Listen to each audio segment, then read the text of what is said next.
Aşkım seni İstanbul'un en güzel yerine götüreceğim. Diyorsun. Nereye götüreceksin kız? Aynı Ahmet.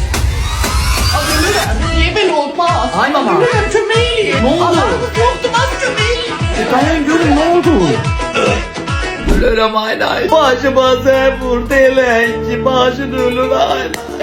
Agurman oğlum gez çıkak yedek kazağımıza bağımız bahçemiz. Götür burugunu da çıkak yedek evimize işimize valla. Nezaket Hanım benim adım Buruk değil Burcu. Ay mama pesti dansan Allah pesti. Gedin abala gedin yakşım. Oğulsan ananı sevindir oğlum.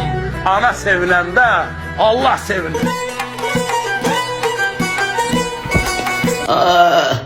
Dur gel beraber gidelim sen Allah. Burnumuzdan tökme.